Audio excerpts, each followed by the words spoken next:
तो दोस्तों जैसा कि हमारी तीनों सेनाओं में सबसे ज़्यादा तेज मॉडर्नाइजेशन अगर किसी सेना का है तो वो हमारी नौसेना का है। नौसेना लगातार हर दिन अपने बेड़े के अंदर नए नए प्रकार के वेपन्स को इंडक्ट कर रही है और यहाँ पर नेवल शिप को अपने बेड़े के अंदर इंडक्ट करने की जो स्पीड है वो यहाँ पर भारतीय नौसेना के लिए काफ़ी ज़्यादा इंप्रेसिव है।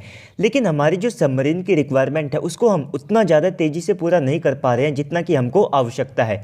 अगर आप हमारे कॉम्पिटिटर यानी कि चाइना की बात करते हैं तो चाइना के पास में आप सबको सबमरीन की एक काफ़ी ज़्यादा मजबूत फ्लीट दिखाई देगी जिसमें वे लगभग 80 के आसपास जो सबमरीन्स हैं उनको ऑपरेट करते हैं। वहीं पर अगर आप हमारे क्वाड ग्रुप की बात करते हैं तो ऑस्ट्रेलिया को भी जल्द ही अपनी जो SSN क्लास की सबमरीन्स हैं ये काफ़ी जल्द मिलने वाली है। लेकिन भारत भी यहाँ पर ये चाहता है कि हम भी अपनी नौसेना के लिए 6 SSN क्लास की सबमरीन बनाए जिसको हम प्रोजेक्ट 75 अल्फा के तहत बनाने वाले हैं, क्योंकि अभी के लिए भारतीय नौसेना के पास में आप सबको एक भी न्यूक्लियर अटैक SSN क्लास की सबमरीन देखने को नहीं मिलेगी।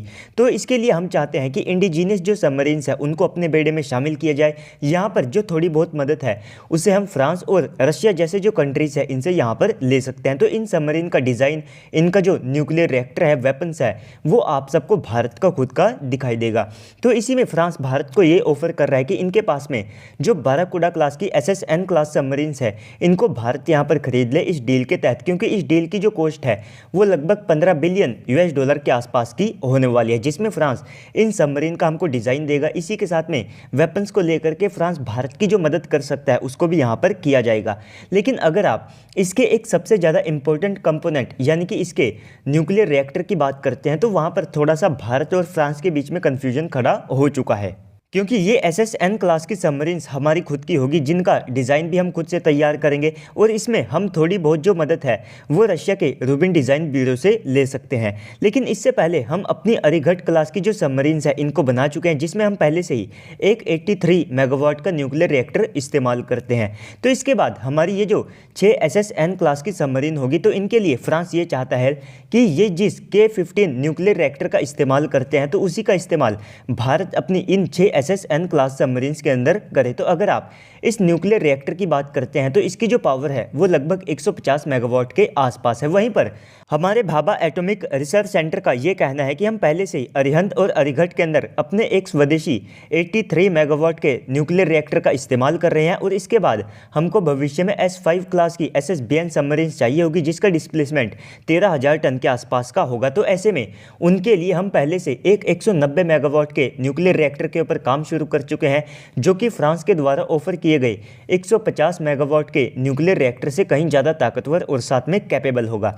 तो इस कारण से भारत के सामने ये एक बड़ी अपॉर्चुनिटी है कि इसके अंदर भी हम खुद के 190 मेगावाट के न्यूक्लियर रिएक्टर का इस्तेमाल करें। और अगर आप फ्रांस के चार्ल्स दे गुले एयरक्राफ्ट कैरियर की बात करते हैं जो कि एक न्यूक्लियर पावर्ड कैरियर है तो वो भी लगभग 150 मेगावाट के ही जो K-15 न्यूक्लियर रिएक्टर है इनका इस्तेमाल करता है। वहाँ पर जो संख्या है वो लगभग 2 के आसपास है। तो जब भारत 190 मेगावाट के न्यूक्लियर रिएक्टर को बनाने में सक्षम हो जाएगा तो इससे न केवल हम अपनी SSN SSBN क्लास की सबमरीन्स को बना सकते होंगे बल्कि भविष्य में इसी के दम पर हम एक सुपर कैरियर को भी बिल्ड कर सकते होंगे। तो कुल मिलाकर के भारतीय नौसेना जिस तरीके से और जिस स्पीड से सरफेस नेवल शिप को अपने बेड़े में इंडक्ट कर रही है तो उनके साथ में चलने के लिए हमको सबमरीन्स को भी उसी स्पीड के साथ में अपने बेड़े के अंदर इंडक्ट करना पड़ेगा। और इसके लिए हम पहले से 6 कलवरी क्लास की सबमरीन्स को तैयार कर चुके हैं।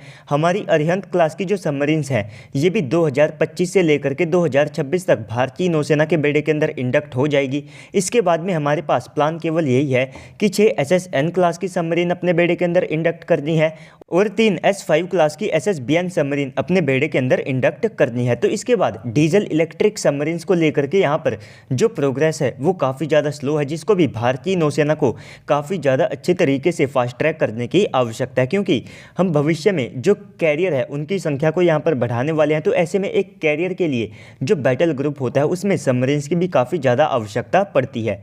तो दोस्तों ओवरऑल इस पूरी वीडियो के बाद अब आप सबको क्या लगता है, भारत को यहाँ पर 150 मेगावाट के फ्रेंच न्यूक्लियर रिएक्टर के साथ में जाना चाहिए या फिर खुद के 190 मेगावाट के? इसके बारे में कमेंट सेक्शन में मेंशन कीजिएगा। बाकी तो अगर आपको वीडियो अच्छी लगी है तो वीडियो को लाइक कर दीजिएगा। अगर आप चैनल के ऊपर पहली बार आए हैं तो प्लीज़ से चैनल को भी सब्सक्राइब कर दीजिएगा।